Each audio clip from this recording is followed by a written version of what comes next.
আমেৰিকাৰ president Donald ট্ৰাম্পে এটা ডাঙৰ কৰৰ বোমা আমাৰ ভাৰতৰ ওপৰত বিস্ফোৰণ কৰিলে। ভাৰতীয় সামগ্ৰীৰ ওপৰত 25% বেছি কৰ এতিয়া আমেৰিকাত লগোৱা হ'ব। আমেৰিকা আগতে যি বিশ্বায়ন বা গ্লোবালাইজেশ্যন নীতিৰ পৃষ্ঠপোষকতা কৰি আহিছিলে তাৰ পৰিৱৰ্তে এতিয়া আমেৰিকা ফাৰ্ষ্ট বা আমেৰিকাৰ নিজৰ সুৰক্ষাৰ লক্ষ্য আগত ৰাখিছে। আমেৰিকা আঙুলিয়াই দিছে যে ভাৰতে আমেৰিকা সামগ্ৰীৰ বাবে অনুকূল সুবিধা প্ৰদান নকৰে।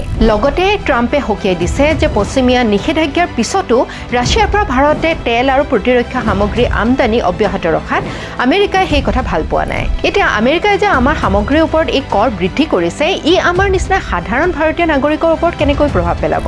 কৰ বঢ়াই দিয়াৰ মানেই হৈছে যে আমাৰ সামগ্ৰীসমূহৰ দাম এতিয়া আমেৰিকাত অধিক বৃদ্ধি পাব। বেলেগ দেশসমূহৰ তুলনাত যেতিয়া দাম বৃদ্ধি হ'ব তাৰ মানে আমাৰ সামগ্ৰীৰ চাহিদা সেইসমূহ দেশত কমি আহিব। আমাৰ দেশৰ সৰু ডাঙৰ এক্সপৰ্টাৰসমূহে ইয়াৰ ফল ভুগিবলগীয়া হ'ব।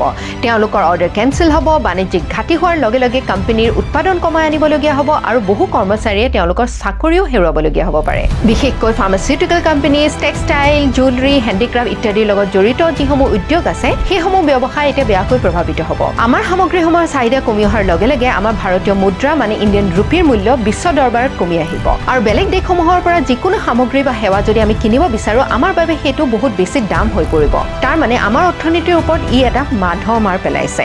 এই ক্ষেত্ৰত আমাৰ ভাৰতে কেনেধৰণৰ নীতি লোৱা উচিত আপোনাৰ মতামত আমাৰ কমেণ্ট ছেকশ্যনত জনাব নাপাহৰিব। ধন্যবাদ।